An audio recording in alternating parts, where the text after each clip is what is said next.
will do too much with it, but it should be able to take minutes on it.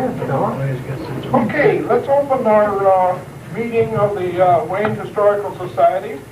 The agenda that I have prepared are the opening with the minutes, treasurer's report, old business, which includes the possibility of appointing a nominating committee. New business, we have a change of time, a possible change of time for the April meeting, and we'll explain that later. A request from the Wayne Garden Club, and a parade participation letter that I can read for you. Announcements and communications sent and received. Does anyone have anything that they would like to add to our agenda? If not, we'll get right into it. You've already had our opening, and I wonder, while you're reading, no, there is no minutes. She said they were here. Well, they are here? Maybe I'll have to run over to the office and see if they're, Ruth? Is that Ruth coming down? No, that's not Ruth. Hank's up there. Okay. White.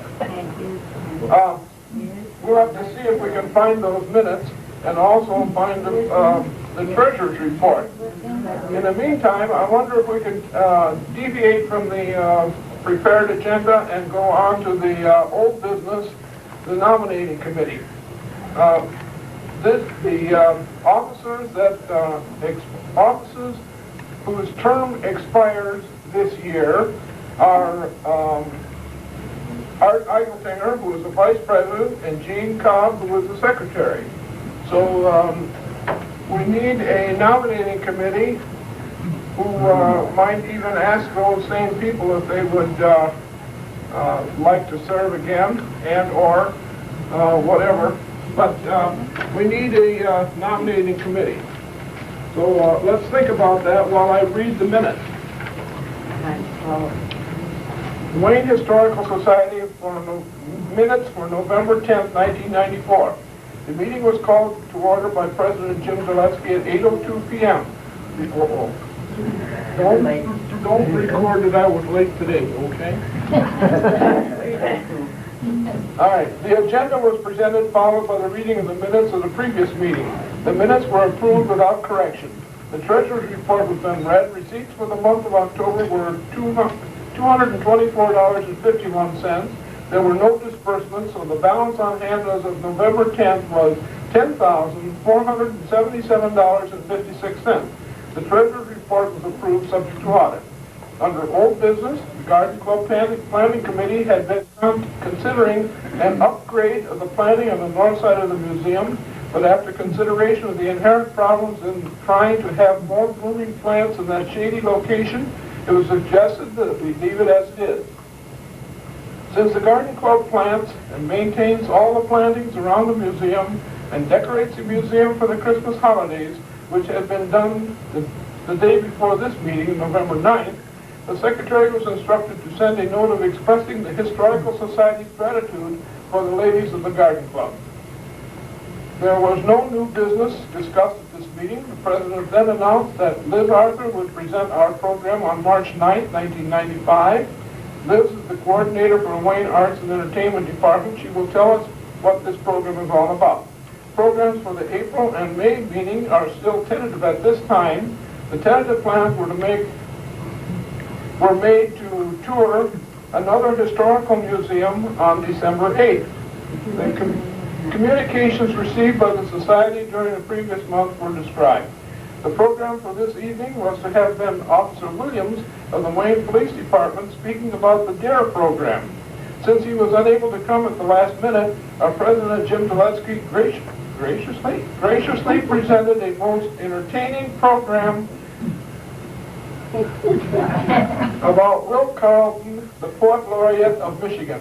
The meeting was concluded at 8:40 and refreshments were enjoyed by all. Joyfully, respectfully submitted, Gene Cobb, Secretary.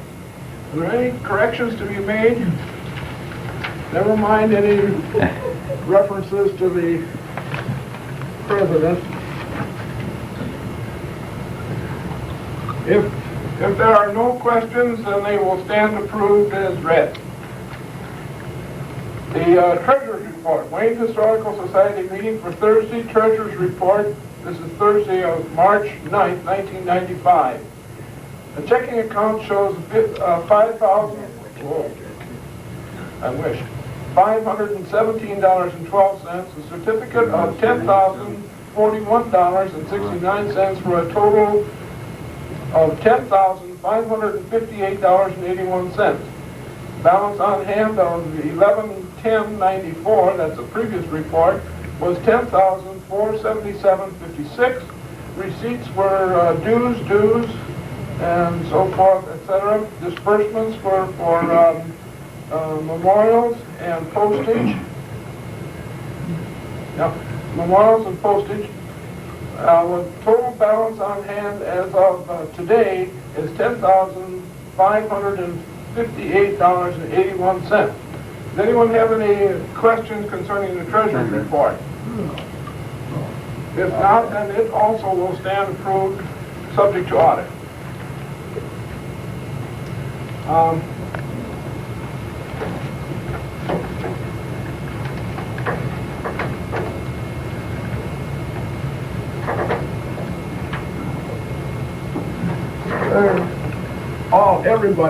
Everybody.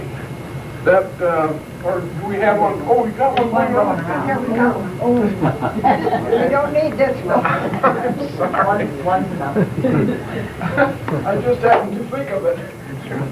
Okay. Bear with me. You know, I've got another couple weeks to go on my term, and then we'll be all done. Let's get back to the nominating committee. Is there anyone here who would volunteer for the nominating committee? This is a real tough job, you know. Doris, you're going to volunteer. Doris, what's her name? Mrs. Willis Carpenter said that she would volunteer as a nominating committee. Do you need 5 more, or will, At least one. at least one? Eleanor Phillips will. I got it here. Are you getting a volunteer there to help you? Not yet. You haven't got a volunteer to help you. Huh? I didn't get any yet. Well, How about that other Mr. Carpenter down there? that other Mr. Carter, are you volunteering, Art? Have to be careful about scratching your head.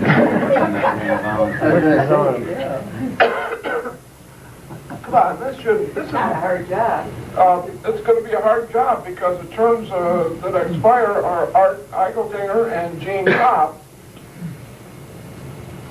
Real tough job. I'll try it. Okay, the 2 carpenters, Mr. Art and Mrs. Willis Carpenter. Okay? New business. It has been brought to my attention that our next regular meeting falls on Maundy Thursday. And there are many people, including myself, who might enjoy going to church on Maundy Thursday. Yeah. And generally, church services start around 7 o'clock and they are concluded around 8. But if we were to have our 8 o'clock meeting, that would mean that I certainly would not be able to go to church. And I'm hoping that somebody would suggest that we start our meeting at 8:30 next time. So moved. I heard a motion. I'll set. I heard a support I don't know. that we change our meeting time of the next meeting from 8 to 8:30.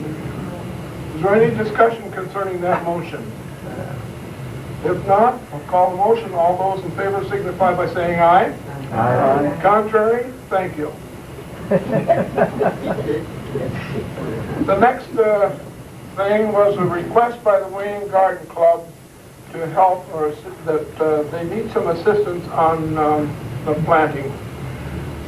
I understand, and there are enough garden club members here who can probably correct me on this, but I understand that their total budget for the year is about $700 plus or minus, and that last year they spent almost $500 on the plantings in and around the museum. And they did not feel that they could continue along those lines, and they were seeking some help from some other organization to see if they couldn't do something about helping with the cost of this. And we, as a society, also wanted them to do something with the north side of the building. And the chairman of the president, or whatever she is, of the garden club indicated that if they received enough money from another source, they would be glad to do something, trying to plant some kind of a flower on the north side that would bloom, maybe a ground cover that would have a flower in it, or something to lighten up the north side of the building. Now, we did notice that the bushes and so forth that are there are of an historic nature. They are old kind of bushes, and we kind of like to have that, either that or another bush of that same type placed there. We don't want anything that is a super fast grower, because that will take too much trimming and so forth. But they would like to accommodate us on the north side of the building, as well as they would like to do as much next year outside of the building as they did in 1994. And they're looking for some additional help. What's your pleasure, please? Mr. Chairman, is there any amount that has been presented or so for the planning in the past, or how much do they plan on for the future? I think I got the impression that, I don't want to put words in your mouth, but they indicated that they would like to see us, see if another organization like ours would go for half of the 500, and they would go as far as they could by using $250 of their money and $250 of their money, and that should take care of the area around here, including a little bit over on the point over there. And if we wanted to go beyond the northwest corner, that they would expect us, or would like to see us contribute more. We had a request before for money, but it was for something other than of an historic nature, and or of had nothing to do with this building. I think that, correct me if it's wrong, I don't know I think that if we were to help beautify this building, that would contribute to the building, and would be is that how do I say that, of that historic nature, Mr. Carpenter? No, I move that we donate $250. I second. It has been moved and seconded that we donate $250 to the Garden Club's flower planting program. Is that how we want to say it? Yeah. Okay, that's how we want. Have I got it right so far? Fine. Fine. Jim, we also do all the wreaths too, that we, take money out for that. I just wanted to know, all the wreaths on the outside at Christmas time. I understood that the total amount for Christmas and spring was for $490 or something like That's that. our treasure. Oh, okay. She's here. Yeah, what- Give Well, us, on behalf of the Wayne Garden Club, I'd like to thank you, I hope, since it's been moved and seconded. you haven't got the money yet.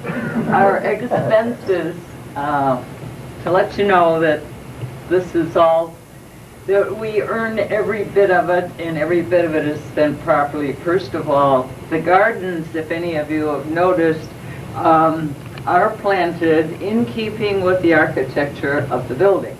To do that, we have, Sharon has an advisor, and it was all planned professionally, and we'll follow through. We also have plants that you can't go to Frank's and buy, so we have to go to other sources. So the cost seems a little high when you think you can get a flat for $7.98, but the flowers are different and they're expensive. We also, what has kind of brought this to the forefront, we have a budget advisory committee that we had to kind of take things in hand. We were spending and spending. Anyway, the budget advisory committee has asked, and we have set the flower plantings, the city plantings now at $400. Last year we put in 800, but we had the rose garden, we had the lilies, and we had the irises, which are all kind of permanent plantings. So we don't have to repeat that. Hopefully, all we got to do is get some fertilizer.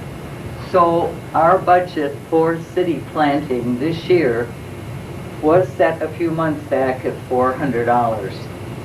We have talked other years about planting the north side of the building, and everybody has an opinion. We're still talking about it. I have a north frontage, and fortunately, I've been real lucky with something. And we're definitely considering it, even leaving the bushes as they are, and there's beautiful ground cover there. But if we can enlarge it by X number of inches, and it seems as though those begonia, those miniatures, or the impatient, the elephants, they're very colorful, and it might start out to be just a border, but it will be color. And with a little additional money, we can do a better job. So with an additional $250, and if we spend $250, that will keep us within our budget, and we'll make it beautiful. Good. I didn't even know we were gonna have the treasurer here. I knew we had a couple other members, and, wow. I get the bills, Jim. I know what it costs. I got a quarter here. I'll take it. Any other discussion concerning this motion? Everyone understand the motion? Yep. The motion is that we would contribute $250 to the garden club for the planting of the flowers around the museum. All those in favor of this motion signify by saying aye. Aye. Thank you. Contrary? I gotta say contrary. It won't be an official motion. We received a letter from the city of Wayne concerning parade participation at our annual Wheel Fest. We've never contributed before as far as the museum is concerned, as far as the Historical Society is concerned. Should I read this letter? Okay. Please allow me to take this opportunity to invite you to participate in the City of Wayne's Wheel Fest 1995 parade. This letter is being sent to all those who participated in last year's Wheel Fest, as well as those that asked to be included in the mailing for the 1995 parade. And that wasn't us. If you are one of the parade entries last year, let me thank you for helping us to kick off the start of our annual celebration known as Wheel Fest. In the past, the parade was held on Thursday evening. This year, however, the festival has been reduced to 3 days, moving the parade day to Friday, August 25th, 1995 at 6:30 p.m. Also, if you were in last year's parade, allow me to apologize for some of the difficulties that arose at the staging area at the onset of the parade. All of these concerns have been reviewed and should not reoccur this year. Thank you for your understanding. Although the ground is covered by a blanket of snow, plans for the Wheelfest 95 parade are well underway at the City Hall thanks to the efforts of Debbie Powell, our Wheelfest 95 secretary. Without her, this event would never get off the ground. Should you decide to participate in this year's parade, and we hope that you do, please return the enclosed entry form as soon as possible. Your prompt response to this helps us organize the parade and accommodate special requests. Thank you. Hal Holtman, parade chairman. And there's a whole form here. If you're interested in participating, we'll have to fill this out and turn it in. Is there any interest in participating in the parade?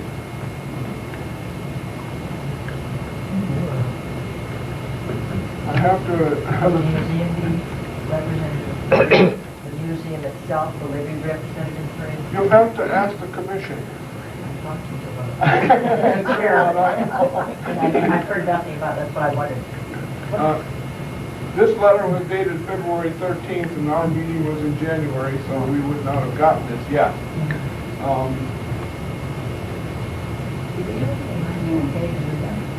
We did last year, didn't we? The year before we had the wagon on it. I've got 4 of the 5 members. I can say this, I'm pretty sure that this is the same day as that I would be in North Chicago for my Army reunion, so that I could not participate personally. Anyone have any concerns or questions concerning the parade? If not, I think let's go on.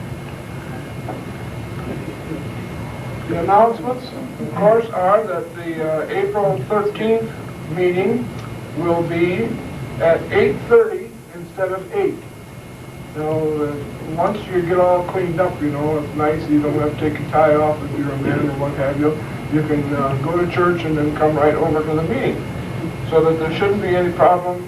It doesn't entail an extra night, and it just means that the cleanup committee will have to hurry quicker in order to get out of here by 10 o'clock, that's all. Okay, nominating committee is set.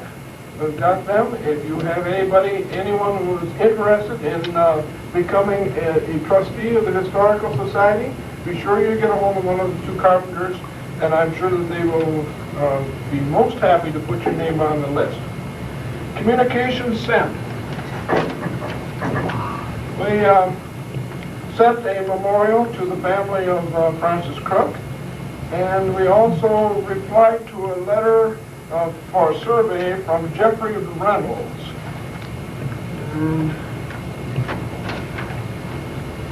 Anyway, what he wanted to know was if we, how we use the computer in our meetings. And basically, we don't use the computer for our meetings, and so therefore there wasn't too much that I could send him. We also received communication from Crane Communications Incorporated, wants to sell us a program, Livonia Historical Society newsletter, a survey from, well, that's from Jeffrey Reynolds, okay, and a letter asking us to purchase an antiques magazine. Michigan Women's Studies Association also sent us a letter, and they want money also. Westland Historical Society minutes were sent to us, and the letter from the city of Wayne. Is there anything else that should properly be brought before this body? If not, we've got a real full program tonight, and one that we heard about, and we hope that will be of interest to us. From what I have heard of it, it sounded very interesting to me, and so therefore I invited Mr. Gerbstead to come and bring a tape with him showing some pictures of, and more or less, I believe it's almost a history of your mother. That's right. Yeah. That's right. And some of you remember, no, none of you are old enough to remember the Gerbstead Bakery in Wayne, but there was one. It was up on Michigan Avenue, about 100 feet east of Wayne Road. And Mrs. Gerbstead participated in that, and it just happened that we heard about a month ago that the family had a tape made, and George Gerbstead is here and is ready to present that for us, the son of the Gerbstead that we're going to see. Do you have anything that you would like to say? Well, yes, probably Okay. I should tell you who I am. George Gerbstead is my name, and I have a tape here, a videotape that my son prepared, and the subject is my mother, who passed away about 6 weeks ago. We spent several months last year making up this tape. It's made up from older pictures, old black and whites that I had taken and my mother's brothers had taken many years ago, even before the turn of the century. It lasts only about 7 minutes. The main subject was my mother, Ruth E. Gerbstead, who married George Gerbstead, and that's how she came to Wayne. My mother was 98 when she died, and really it focuses on my mother, but there are some shots of Sheldon about the turn of the century along Michigan Avenue, and then we have some shots of Wayne in the 20s and 30s. But the technique that my son used in developing it was, in editing it and making it, was to use these old photos and take videos of the older photos. And if you can recall the Civil War on PBS, he tried with our little camera to use the same technique. And I thought he did a darn good job, considering it was the first try. And I thought maybe if you've never tried anything like this, if we could assemble a lot of pictures of Wayne, we could probably, or somebody could, if they knew how to do it. My son does, but I think there are professionals that can do a good job. Might develop a half-hour movie of the history of Wayne for the last 150 years. Because it comes alive when you take the video of the old black and white movies. Anyway, I'll push it on here, and it's only 7 minutes, and if I can find which one of these.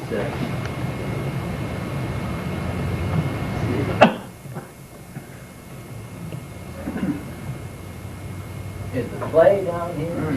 I gotta have my glasses because I graduated in 1941, and that was quite a while ago. Well, you see, I'm an old man. Hey, you're a young one. There we go. Thank you, I'm very There you are. There it is. I narrated it, and we took it from her earliest pictures.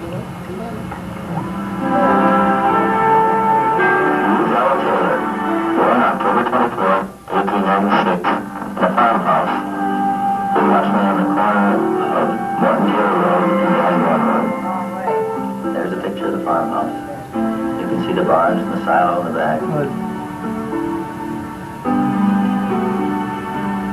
Ruth's father, James Taylor Sr. That picture was taken in 1873 in Ypsilanti, Michigan. And there you can see the title on the back of the picture, Ypsilanti, Michigan. James Taylor Sr. Ruth's mother, Marilda Benedict, My grandmother. in her late teens.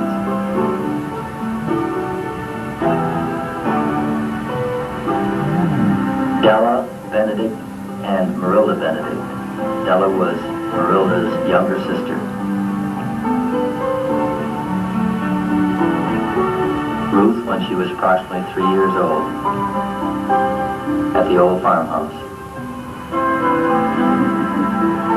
Ruth was a very pretty little gal. Ruth, when she was approximately 10 years old, at the old farmhouse.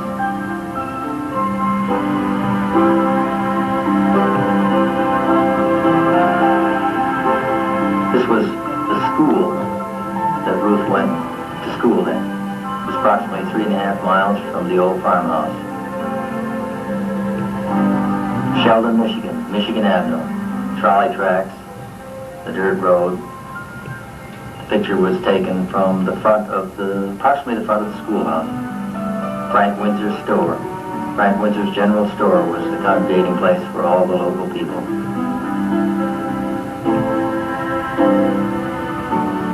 Arthur Taylor, Ruth's brother. Arthur was the youngest of 3 brothers. Ruth at age 14. There's her bicycle. She rode her bicycle to the school every day, back and forth the 3.5 miles. Ruth, when she was approximately 16 or 17, she was going to high school in Ypsilanti, Michigan. She would go from her farm home to the trolley, take the trolley into Ypsilanti, take the trolley back home. She went through the 10th grade. She stopped at the 10th grade primarily because it was just too far to go. On the right is George H. Gerbstad, who became Ruth's husband. That picture was taken in Wayne, Michigan. George was a baker, as was his father before him. George bought the bakery from his father. There's a picture of George Gerbstad, just a little before he got married. He took a trip to New Mexico, his last fling before he got married. And there's a picture of the mid-20s, George and Ruth. Ruth on the very far left, George holding George Frederick, who was George and Ruth's son. Robert Hugo Gerbstad, Wayne, Michigan,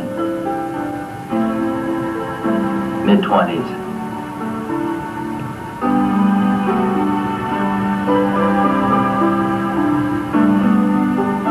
Picture of Robert Hugo Gerbstad and George Gerbstad. Robert was 4 years younger than George, taken in that apartment above the in the Emil Gerbstad building. And there's a picture of the front of the Emil Gerbstad building in the old bakery. That was on Michigan Avenue, and it was on the intersection of Michigan Avenue and Wayne Road. There's the Moore building and the other buildings in Wayne, Michigan, down Michigan Avenue. There's a very good shot of the Emil Gerbstad building. The bakery that George Gerbstad ran is on the left and next to the restaurant. There's the back of the Emil Gerbstad building. That apartment upstairs is the apartment that George and Ruth lived in for many years with their 2 sons, George and Robert.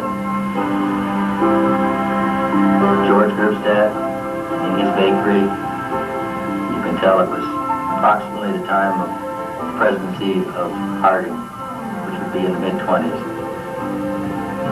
George Gerbstad in his bakery. Robert Gerbstad and Ruth Gerbstad, mid-40s, World War II time. Robert Gerbstad in the Philippine Islands. Robert Gerbstad spent 2 years in the military service in the Philippine Islands. Robert Gerbstad and Ruth Gerbstad again.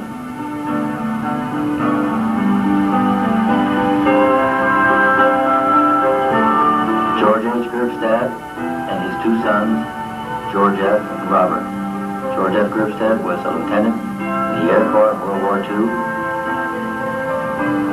George H. Gerbstad, when he was well in the early 40s, just before he became very sick. Ruth Ella Taylor Gerbstad in the apartment in the Emil Gerbstad building, mid-40s.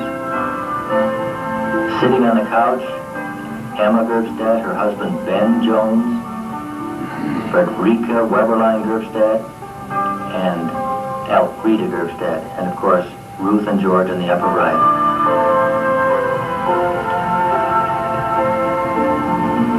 Carrie Daniel Gerbstadt and his grandfather, George H. Gerbstadt, in Wayne, Michigan, in the house on Sim Street. Frederica Weberlein Gerbstadt and her son, George H. Gerbstadt, in Wayne, Michigan, in the late 40s. George H. Gerbstadt receiving the award as a charter member of the Rotary Club. This was when he was getting very ill in the late 40s. Ruth Gerbstadt, George H. Gerbstadt, Ruth's oldest brother, James Taylor, and his wife, and their granddaughter. Carrie Daniel Gerbstadt and his grandmother, Ruth Ella Taylor Gerbstadt.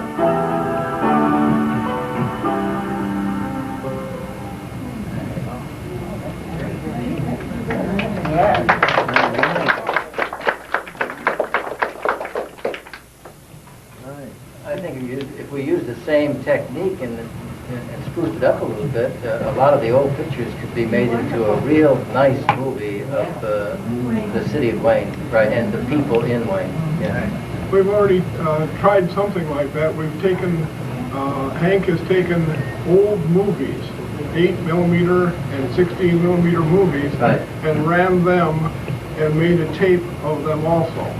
We're going to have to split that up into a couple of, because it approaches 2 hours long, and so we're going to have to cut that out. But the idea is a sound one, and it's something that we should think about. We also hear about, now this is a medium that we can use for history, to record history, as well as the possibility of oral history, and that's something also that we should be considering, the possibility of, to maintain, keep records of things that we have today that will be gone unless we somehow preserve them. And we preserve a lot of artifacts around here of Old Wayne, and there's no reason why we shouldn't preserve also things like this tape here. And I talked to Mr. Gerbstadt before, and I never really did get a firm commitment from him, but I'm wondering if we could borrow that and copy that, and have a copy for the museum. Well, let me make a copy of the original. This is the second copy. Oh, okay. My son, who was out in Colorado Springs, is in the TV industry, and he has as a hobby, he likes to take videos, and so I can get you a first copy from his original, which would be as good as this. If you took a copy from this, it probably would deteriorate quite a bit. So I'll get one. Yes. Good. I'm sure that we in the museum would appreciate something like that. We got 4 of our commissioners here, and I can speak for one of them, I know, and there's another one that we would like to have a copy of it for the museum. And if it involves money, cost, why somehow we'll take care of that. I'll pay you $5 for the tape. It'll cost more for mailing back and forth than it will for the... It is a wonderful way of preserving pictures, which we all know deteriorate with age. I have some pictures that I wish to been put on something like that because they're getting so yellow it's hard to tell who's in them. That is correct, and Especially the old color pictures deteriorate, color photos deteriorate faster than black and white. we've got, I just was mentioning this because we got an expert over here somewhere who has a studio and so forth, and he does all of this type of thing also. And I won't let him video me right now. He's not even listening. But Jim, may I throw in something here that with present technology and everything, the lifespan of a videotape is only about 15 years. Well, I mean, that's something to think about. You know, if you take a historic tape and sock it away and take it out 15 years from now, you may not have very much on it. Worth a try. What's the answer? How New would copy you every know year you've for been into longer? this 15 years? I don't know. Every 10 years redo them. Maybe we better look at Sound of Music. Maybe we'll listen to the good anymore. Well, the old movies didn't deteriorate. I have movies of my son, who's 47 now, when he was 1 year old, and they're just as good as the day I took them. Well, you took Kodak. them. But of course, these are not movies, these are videos, of course. Right. I think we would still like to have a video and the possibility of keeping it at least for 15 years, and we'll Well, within the next few years, the technology may change and everything, you know, so it's just, we'll seal it hermetically. There you go. I'd like to say something here. I think that if they only lasted 15 years, it could be put to very good use in stimulating interest in Wayne and in the Historical Society, and maybe a little PR for the city by showing it. If you develop something like that, was maybe half hour long. So We, at Christmas time and so forth, and first night, we have this running so that people who visit here can also see that video. So that, yeah, we're trying everything we can to preserve for future generations what we have today. Well, I think it's about that time when I ought to maybe introduce our speaker for this evening. She's been patient, waiting for us, and I know that people from Wayne know who she is because you see her, you used to see her on TV, not anymore, as on cable, I mean. But I think she'll be back. Maybe in a different capacity than what she has with her funny hats.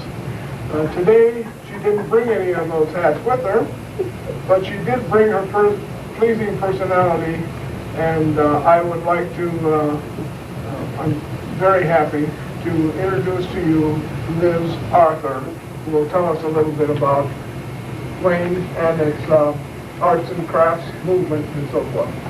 Okay? Thanks, I'm not going to use this. Okay. All right, I'll have it off. Great. Everyone can hear me? Because I have a big mouth, I'm a singer. So. I wrote a lot of things down because I have a tendency to be very passionate about the arts because I'm an artist. And then I try to say things and then I never get out what I really want to say. So I wrote down some things. So I'm going to kind of read from it and then talk about some other things. First of all, though, I want to tell you about an experience that I had. I was fortunate enough in college to go abroad and live in Rome for a year as an exchange student with the college that I attended, St. Mary's College in Notre Dame, Indiana. This experience opened up my life, literally, to the realm of what there is in art. And I remember when I first got there, our director was a very mysterious lady. Her name was Portia Spanu, very Shakespearean, Portia, her name was. And she had been the director ever since the program had started in the 70s. And she was very shocking to many of us because we would go to a site. For example, I remember specifically going to Hadrian's Villa outside of Rome to see the ruins and to try to imagine what it must have been like to live in the decadence, but yet so many hundreds and hundreds of years prior.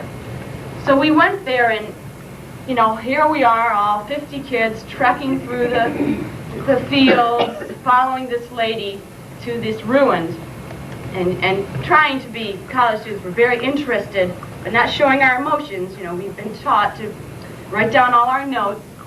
And we get to the beautiful mosaics on the floor, and she said, I need water. So we had to run all around, get this water. She was a very dramatic lady. So she said, throw this water on this mosaic. And she was always very exuberant, so and enthusiastic. So we threw this water, and she got down on her knees, and we thought, what is this lady, crazy? we thought, oh, you know, here we are, we're trying to, you know, be astute. We thought we were very, you know, we're college students, etc. And she really, in that moment, made us realize that we have to be excited about the things we were privileged to see. And that was one of those things. And that is why I feel so passionately about arts, because they are such a privilege that we have in our society to take advantage of. We could watch the garbage that's on TV all the time, or we could take a different choice and look at things that stimulate our mind. And that's what this woman did for me. And I never realized it until I thought about it years later. But so, and on that note, I'll start my little speech. Nobody sleeping yet? All right. Okay. Let me get to my first page. Here we go. Oh, too many pages.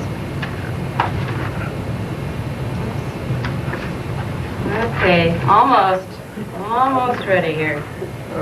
Okay. Now, of course, it's a privilege to be here, to have been asked to talk about the arts to the Historical Society, and I believe they're very important for history's sake. For the past few years, you might know that I've been working with the City of Wayne as the Arts and Entertainment Coordinator, and my job capacity was to provide events at the Gowdy Park Amphitheater, Mr. Gowdy, and at the State Wayne Theater's Stage 4, which is a live venue. So I programmed events to take place there for our citizens, and I had a great experience doing that. Since your last meeting, I've resigned from that position because I really was being spread a little too thin.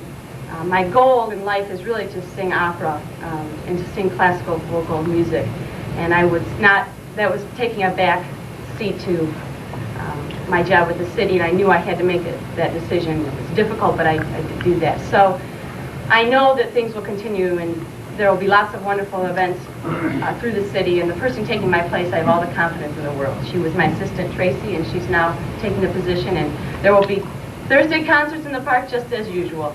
But I decided that I needed to do this for me, and that's why. But anyway, enough about me. What I want to talk about in the arts and how it relates to history. Traditionally, Wayne is a working class, assembly line, labor union town. And that's a great thing. We should be proud of that. But we can also expand and be much more than that with the kind of work ethic we have in this town.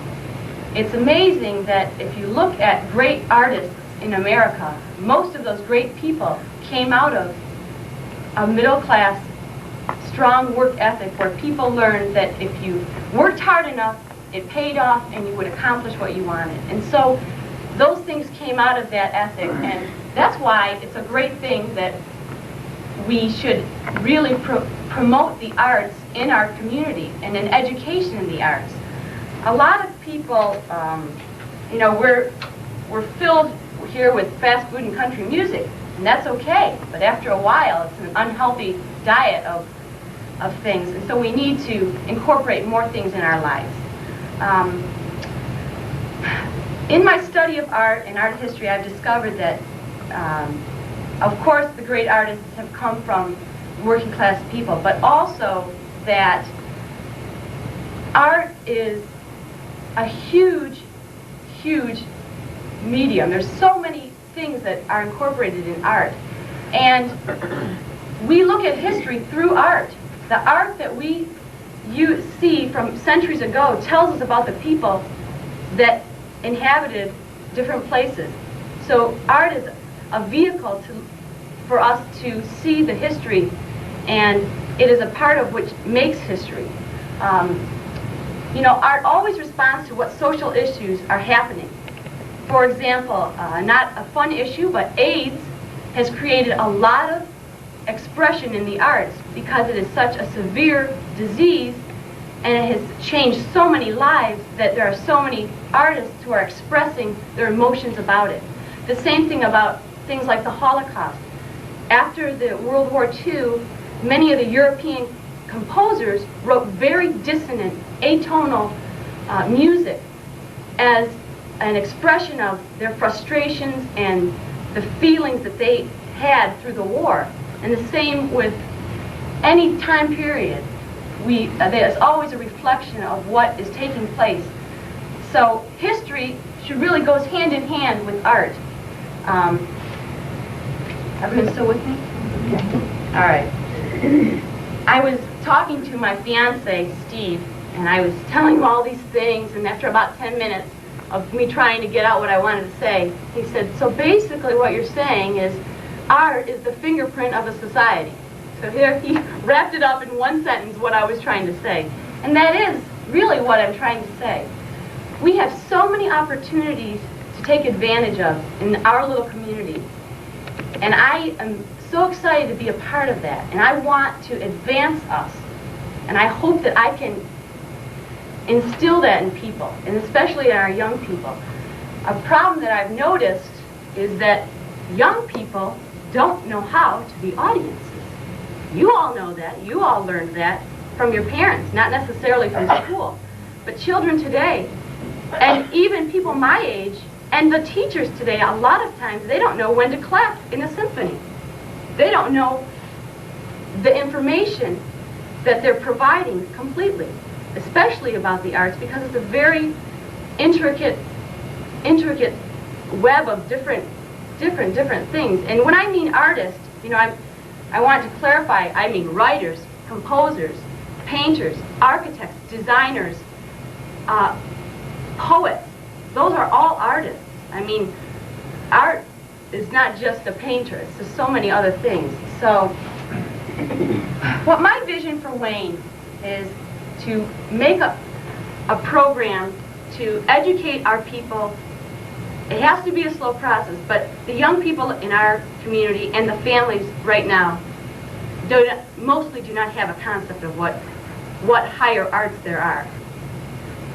You know, we are fed VH1 and country music and you know, McDonald's, but you know, after 6 days of McDonald's, I know it's not healthy. I mean, sooner or later I have to sit down and eat a regular meal, meat and potatoes and vegetables. So we have to kind of slow down and step back and see what is the necessity of this community. Where do we need to grow? And that's what I've been doing. I've been looking and seeing, okay, it might not be easy and it might be a little controversial, but we need to take these people that have no understanding and slowly give it to them so that they can make educational choices, so that they can say, oh, I know who Beethoven is, or yes, I went to the DIA and I saw this wonderful Van Gogh. They can say something instead of taking the kids all to the museum and they don't know anything of what they're going to see. That seems to be what we do a lot. We say, oh, I'm going to go see this, but then we don't know anything of what it's about, and when we get there, we aren't satisfied because we don't have any prior knowledge of it. We as humans, we like repetition. We like what is familiar to us. But we have to make those things familiar to us before we can say we like them. Somebody once told me, oh, we should do a survey and ask people what arts they want. Well, how do you know what art you want if you don't know it? If you haven't been exposed to it, how are you going to say, yeah, I want to hear opera? I would have never said that, and I want to be an opera singer. I never had it until I went to Italy. So, anyway, that's what I see happening. I see things happening that we can take some programs to the schools. And I'm saying that because right now, although I resigned from my job with the city, there's a group of people that have come together to try to start a council for the arts, which I think the goal would be not to bring the symphony here, but to educate people so that they can make those choices. I can't compete with the Detroit Symphony. We can't make the Detroit Symphony in Wayne. I mean, we can't do what's impossible, but we can make people more aware of the choices that they can make and the opportunities that they have and information that's available. So, I think I'm pretty much finished. But I'd like to leave you with, I was thinking about what would be my definition of what is art. So, art to me is the expressions of people's emotions. It cannot be moral or immoral. It may be controversial, and it is hard to judge. But I find that the greatest art is that which makes me think in a profound way, which makes me question humanity and life and the mysterious questions that are a part of ourselves. It glorifies and it may torment us, and it's the exaggeration of the feelings we have and the feelings we have learned through our society to hide and keep inside and not show. So, that's it. Any questions?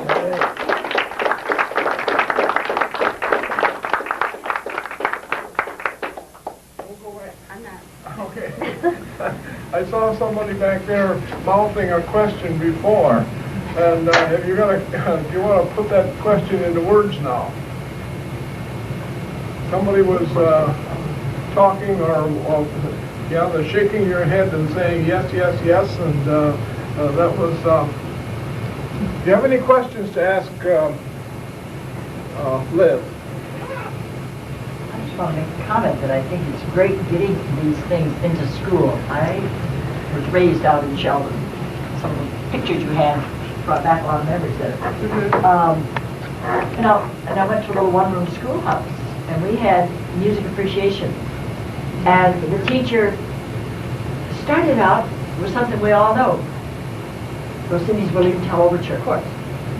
It's always the Lone Ranger, always. But we learned what it was all about. We every day, this was repeated over and over and over, and the history of the artist. And I'm not really into a lot of this stuff, but that I loved was, and we finally, the whole school, we got to go down to Detroit and see Detroit Symphony Orchestra. And it was absolutely fascinating.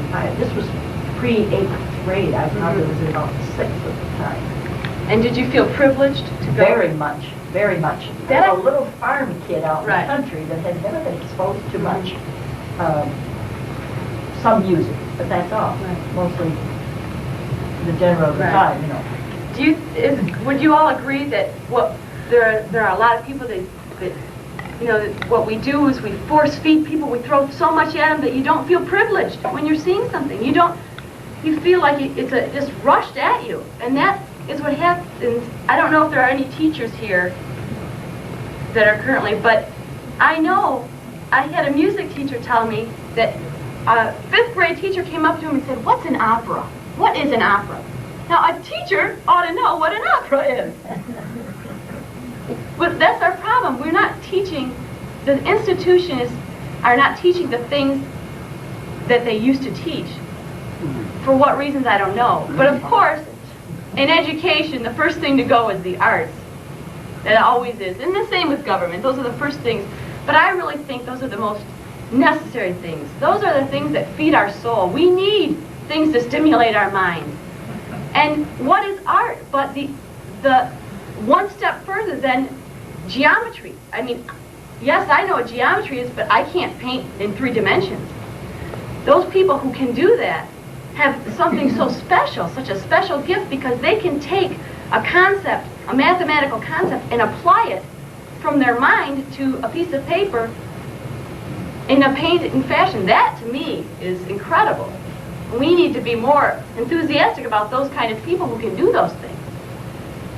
So, Two of the things that I learned when I was in college, one was that my English prof said that in order to understand English, to understand grammar and grammatical construction and so forth, first we have to learn, we have to, together, we have to learn to think to some practical purpose. And that's what you were saying, that we have to go through some practical purpose. And another comment concerning teachers.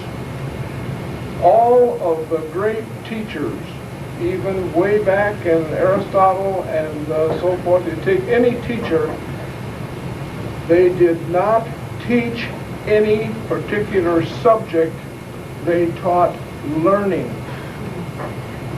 And that's one of the things that we are not doing in our schools today. That, my opinion is, that's one of the things that we're not doing in our schools today. We're not teaching learning. We're teaching how to do math problems, but we're not teaching the concept behind the math. Why do we have to know 2 and 2? Why do we have to know that Why is that a privilege for us? bananas are 29 cents a dozen or 29 cents a pound or what, however? How does that relate to us? And if we don't know how it relates to us, what good is it to us? Yeah, that's the humanities, and that we need to know how the whole puzzle fits together. That's correct. Any other questions? Any other comments? Well, if it's any consolation to anyone, just recently I've been exposed to concepts of education and teaching because my daughter went back to college and came out with a whole new, not a whole new concept, but one that is so practical and so real. I couldn't believe my little girl told me all this. Where'd she get all this stuff? It's not the 2 and 2. It's not the date of the Civil War. It's to think independently and figure out why, how, when. And I thought, gee, I wonder, I don't remember being taught that.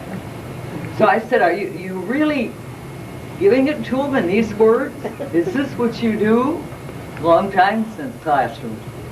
But she said, no, but this is what we're trying to do to make it interesting so that all of a sudden they like it, they discover it, like you discovered art. Well, I want to do something with that. And then they learn. I thought it was new, so to me it was kind of a consolation. Hey, I like this. Right. The water wasn't a part of the art that the teacher was looking for. It was to clean off the mosaic tile so that all could see. And she went down on her knees and expected the students to do likewise, did she not? She did that with everything. And then, years later, I think, wait a minute, she must have done that with every group. She instilled that excitement. She shocked us because we're not used to that. We're not taught that. We're taught, and the new reverend at the Congregational Church was talking about a study that he had heard about, that I don't remember what university did the study, but somebody did the study about children and creativity. And kindergarten level, 98% of the children are extremely creative. By the time they're high school, there's 2% have nothing creative. Because there's lots of opinions out there of what is and what is not, what should be. But I know how important it is because I know how much it makes my life complete. And I know that we can only be greater with extending ourselves and making our community more alive. But making people realize that it's a privilege. A lot of times, I don't know if I agree with grants for this and grants for that, because then a lot of times people don't know how to do what they do. I remember there was a school that got all this grant money, and it was a very poor school, to take their children to all these wonderful programs. But they don't get the children ready for the program. Oh, we're going to go see the symphony today, but the children have no idea what they're going to hear, what they're going to say. How can they be well behaved when it's something that they're not familiar with? They don't know that they're supposed to be, and the teacher isn't excited about it because she hasn't spent the time exciting them about it. Right. We're lacking, and that's where we are skipping all the steps and trying to force feed people. And symphonies are screaming because the audiences aren't there. And I've talked to a lot of instrumental professors, and they said because we teach kids to be performers, not audiences. We don't teach them the history and the importance of the music and listening skills. Okay, we're done. Tell about your concert. Oh, I thought you went. By the way, I'll plug myself here. I will be singing with a bass at the Congregational Church on April 22nd, Saturday evening. It's a free concert. It'll be art songs and operatic selections, a few duets, some fun things. So if you're interested, the concert is free. It's 8 p.m. on April 22nd at the Congregational Church in the Sanctuary. Okay. Any other questions? Stanford. I just make a comment. I'm in my 74th year, and I went to grade school 20s and 30s, and we had music appreciation, and plus where we learned something about the classics, and then my personal family loved to sing all the old folk songs and everything. What bothers me today, on the basis of the young folks that are growing up, it seems to me they're being faced with this hard rock and all this stuff that I don't know if they call that art or not. But no, I was going to say I hope not, because I believe in a way that's kind of an opposing force. Well, it's opposing, and it's the same example of why do our television stations, our major television stations, all they care about is selling advertisement space. So that's all they really care about is the money. Oh my God! Oh no! Now you can hear how loud. Oh no! Doris, We did this on Doris! Oh gosh, darn you! Please.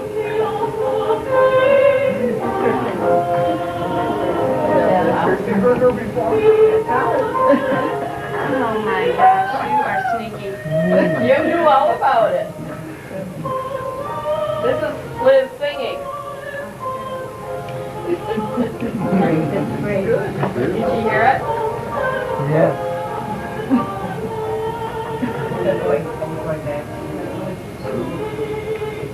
How much we hate you.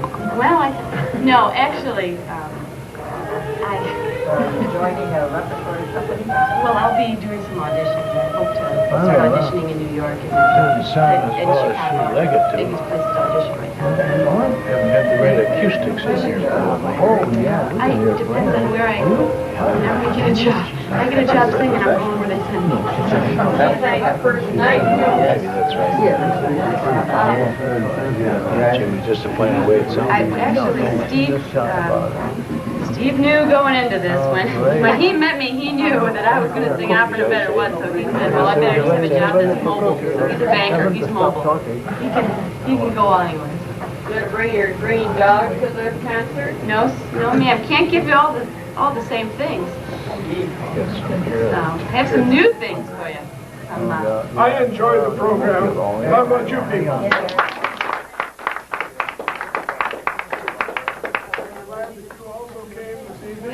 Sort of a surprise thing. Also, a wonderful form of art. You know, you can leave that on while people are having their... No, Doris, please. You got it all. Doris, please. Crank it up real loud. No.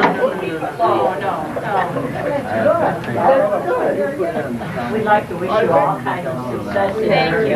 career. Thank you very much. I think we have coffee and cocoa, what have you. It looks to me like I better be first in line because it looks like there's some pretty nice looking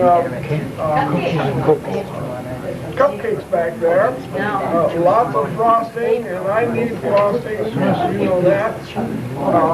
Thank you very much for... Thank you. Let's enjoy. And I know we're running over just a little bit, but we'd like to still... How do you stop somebody in mid-sentence?